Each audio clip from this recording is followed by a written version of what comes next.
I am Graham Moore, the Assistant Chief Secretary, and I would like to warmly welcome you and thank you for making time to join us for this town hall.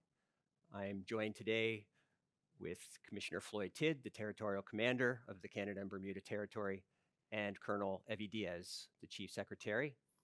Just a word to those who have joined us. If you have your camera on and you're not participating today, it would be helpful if you could turn your camera off, your video off. That would help us a great deal.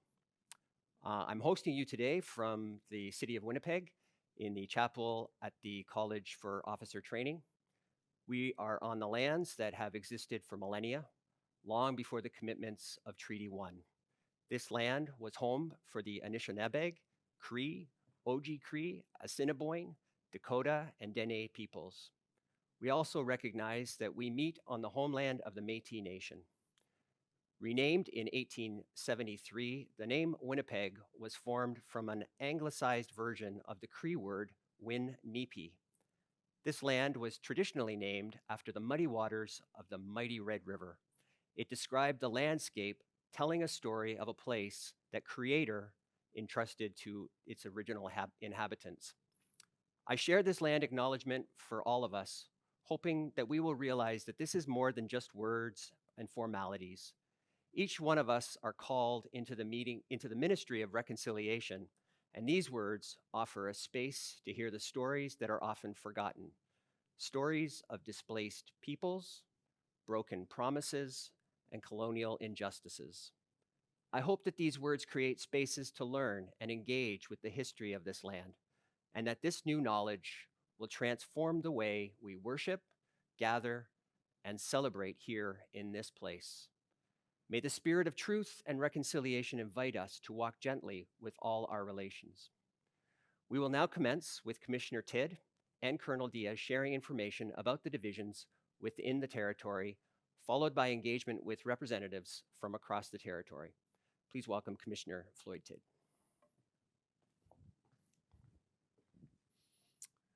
Thank you, Graham. It's really my pleasure and privilege to greet you once again today as a partner in the gospel of our Lord Jesus Christ. The Salvation Army Canada and Bermuda Territory is a powerful Christian movement, providing spiritual hope, community, and critical services that improve the lives of millions every year. Since the earliest days of the Salvation Army, we have always been prepared to adapt and to change to effectively deliver the mission that God has given to the Salvation Army. As a movement, we are in an exciting phase of development to meet the changing needs of society through a new vision, strategy, and structure. The last 2 years, through COVID, this territory has demonstrated again an ability to adapt, to be able to continue to respond to those in need, those seeking help and purpose. Under the umbrella of Mobilize 2.0, together we are rallying to live out the vision God has gifted the territory, inspired for mission and positioned for growth. We are seeing a fresh breath of God blowing across the movement from coast to coast to coast. Positioning is necessary for growth, but is all dependent upon inspiration, that fresh breathing in, that inspiring by God. Over the last 2 years, we have put a strategy in place that focuses on 4 pillars: strengthening spiritual health, design for people, forging innovative partnerships, and optimizing mission impact. To effectively deliver on our mission and strategy, we consider the implications of merging divisions. I welcome Colonel Evie Diaz, Chief Secretary, to share the update on the decisions that have been made reflecting a component of positioning for growth, divisional boundary changes.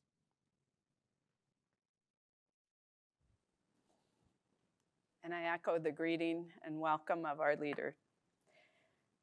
In September 2021, a diverse working group was formed to test the assumptions that divisional mergers will benefit the territory.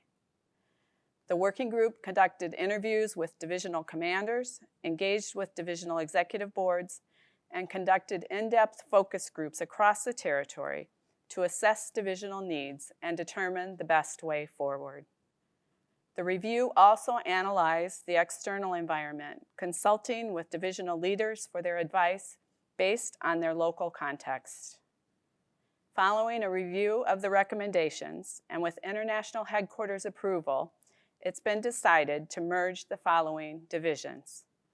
Alberta Northern Territories and Prairie Divisions will become one division. Bermuda, Newfoundland, Labrador, Maritime, and Quebec divisions will merge to form one division. BC and Ontario will remain separate divisions as they are now.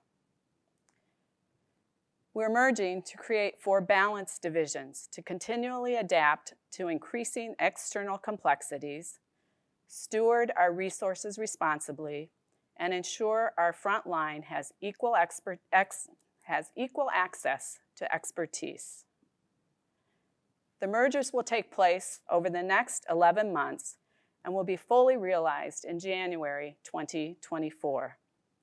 The rationale for these changes includes restructuring to deal with the increasing complexity of the external context in which we serve, creating consistency across divisional structures, processes, systems, and leadership teams, giving all divisions an equal voice in territorial decision-making, realigning resources and leveraging technology for better stewardship, and leveling the playing field so that each of the 4 divisions will have more balanced personnel, budgets, and ministry units. Merging of divisions will not affect ministry units other than a potential reporting change. While changes to core and social units may occur in the days ahead, these changes are not related to divisional mergers. We recognize the unique culture of each of the regions within the new divisions and are committed to honoring their cultural identity. We are confident that realigned divisional leaders will have the skills and capacity to handle the complexities of the large, newly formed divisions. After the announcement has been made today, we can begin the next stage of planning and implementation. Under the leadership of my office, a committee will be established, including divisional commanders, to collaborate with the merging divisions to ensure a smooth transition of roles, procedures, and systems. The implementation will be supported by a recently established project management office at Territorial headquarters in collaboration with the divisions and leadership. This kind of change is not new for the Salvation Army in our territory. In 2020, the Ontario Division was created by merging the former Ontario Great Lakes and Ontario Central East divisions. Looking back further, in 2007, the decision was made to reduce the number of divisions from 13 to 9. And we are leveraging learning from the lived experience of past mergers. Recognizing that mergers can be disruptive to divisional operations, we will work with divisional leadership to mitigate difficulties and minimize risks. Divisional leaders will follow up with their teams and hold a divisional meeting to help address any immediate concerns to the extent possible. Please keep in mind that many of the details you may be wondering about are not confirmed at this time. The announcement and frequently asked questions will be posted on salvationist.ca and My Army today. Thank you for your dedication to the mission. God bless you.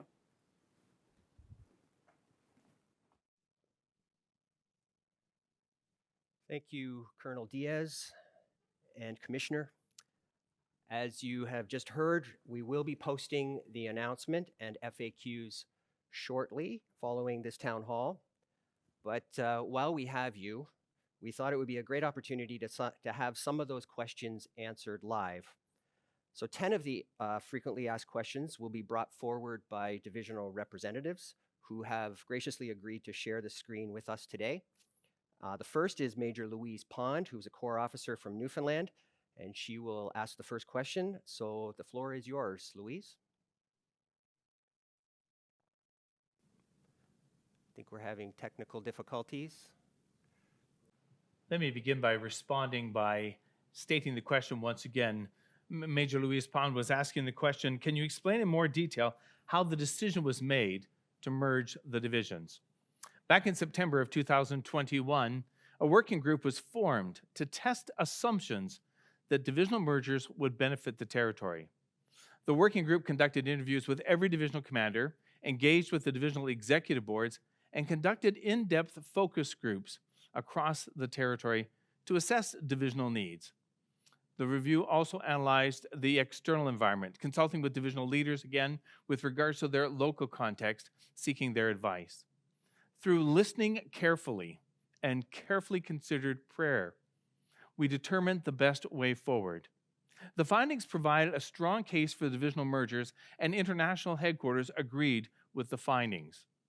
We have therefore decided to merge these divisions, and again, stating the divisions that we're merging are Alberta and the Northern Territories Division with the Prairie Division, forming one division, Newfoundland and Labrador, Quebec, the Maritimes, and Bermuda merging together to form one division. A reminder again that BC and Ontario will remain as standalone divisions as they are today. The mergers will be fully realized by January 2024, which gives us 11 months to work together on the implementation. Great. Thank you, Commissioner. The next question comes from the Prairie Division. David Clare is a soldier and an employee from that division, and welcome, David. Hi, thank you very much. Can you please elaborate on how these mergers will benefit the Army and how will they benefit those on the front line? Thanks, David. A great question, a critical question for us in our review and deliberations. Over the last 2 years, there's been an emphasis on becoming a renewed Army, optimizing mission delivery and support. We're continuing to develop ways in which we can meet the changing needs of the territory.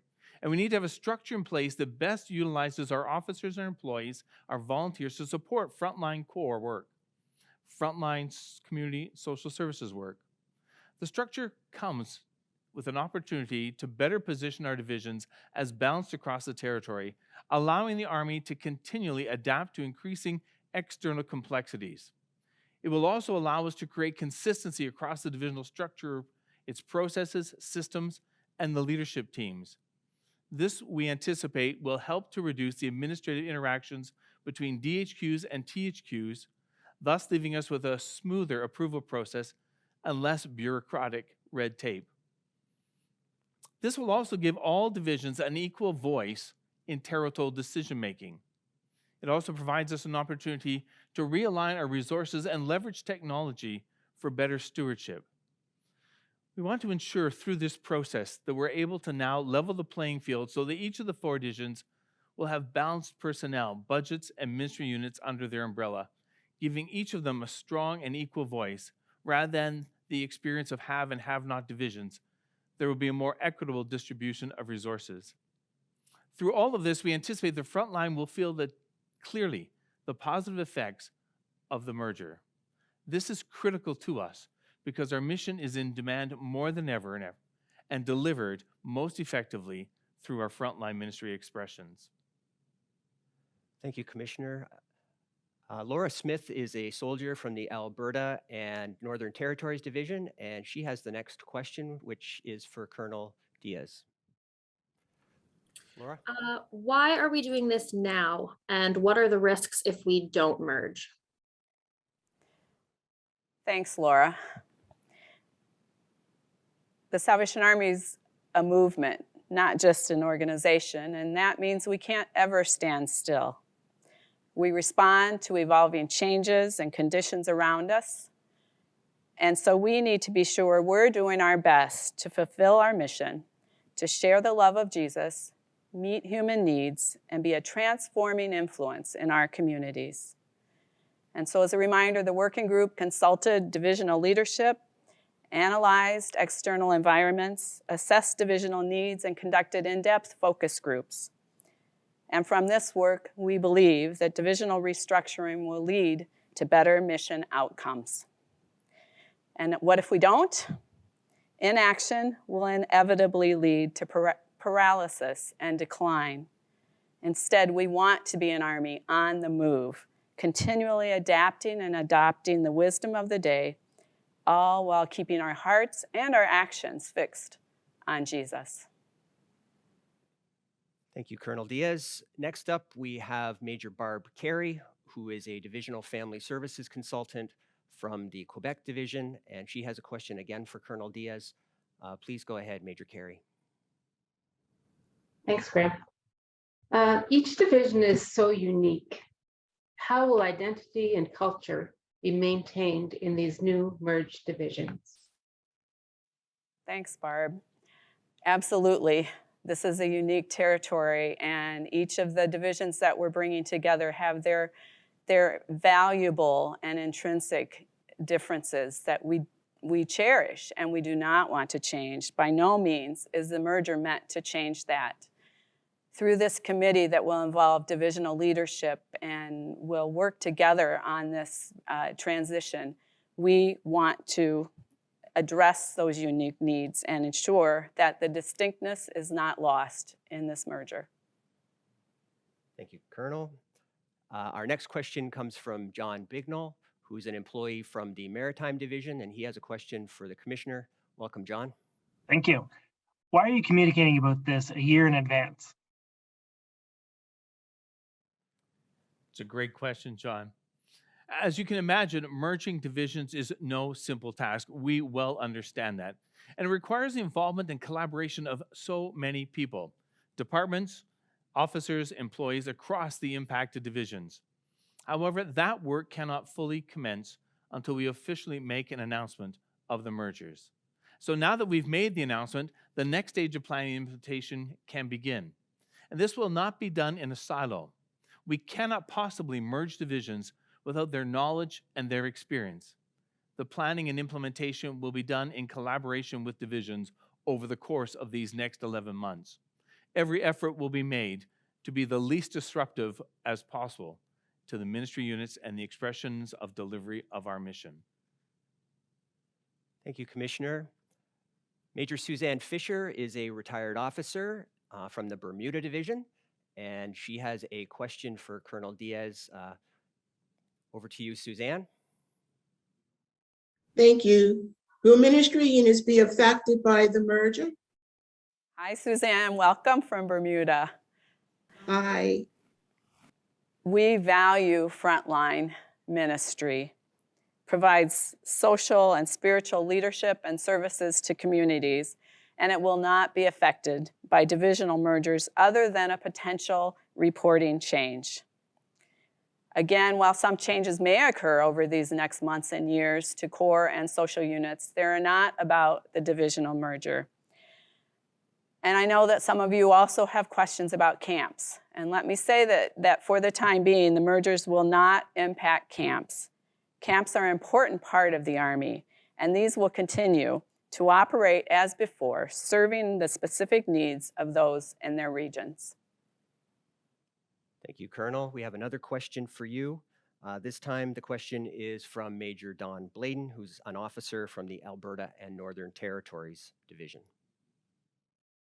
Yeah, thank you, Graham. My question is the merger a cost-saving exercise? Thanks, Don. No, the catalyst for the mergers was not for the purpose of cost savings. However, stewardship's always important to us in any decision that we make as an organization. We are in the territory in a healthy financial position, and we want to continue to build efficiency and effectiveness in our structures. Thank you, Colonel. Captain Linda Wakeland is an executive director of one of our units in the Maritime Division and has a question for the Commissioner. Please go ahead, Linda. Thank you. Commissioner, how will the merger affect officer appointments? Good afternoon, Linda. The annual change announcement will proceed as usual in April of this year once again. And through personal consultations, the officers who are affected by mergers will be apprised of an immediate plan for appointments as of July 1st, 2023, as well as a long-term plan for seamless transition to divisional roles starting in January 2024, where applicable. Thank you, Commissioner. And we would like to welcome a soldier from the Newfoundland Division, Zachary Wheeler. Go ahead, Zachary, with your question. What will the new division look like? That's a good question. The top line management structure will be consistent in each of the new divisions. And I'm pleased to announce that we will have a new role in the divisions called a divisional secretary.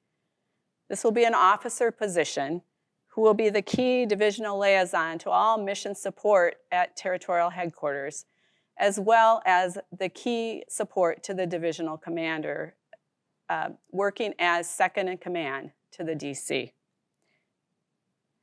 Existing divisional roles, such as divisional youth secretaries and administrative support, will be assessed on a case-by-case basis to determine adequate coverage within the new divisions to support missional needs. Thank you, Colonel. So our last question today is for Commissioner Tidd, and it comes from Captain Crystal Porter, who is the Divisional Indigenous Ministries Consultant in the Prairie Division. Welcome, Crystal, and what is your question? Thank you. When can we expect to know who the new DCs will be, their management teams, and where the divisional offices will be located? Thanks, Crystal. New divisional commanders will be established well before January 2024, with consultation and planning done well in advance of an announcement. The divisional offices locations will be assessed with divisional leadership, and this will be done in consultation with the committee, with divisions, and with the THU Property Department. This may well involve allowing for remote work for divisional staff in multiple locations across the division. Divisional staff in impacted divisions will be updated by their leaders once that decision has been made. The divisional commanders, the chief secretary, and the secretary for personnel, as per our regular standard process, will determine the management team for the merged divisions. The structure of the management teams will be consistent for all 4 divisions to ensure equity and proper coverage.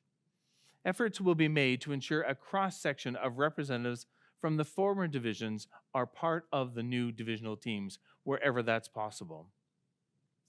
Thank you to all who have participated in tabling some of the most frequently asked questions that we anticipate will be a part of this announcement.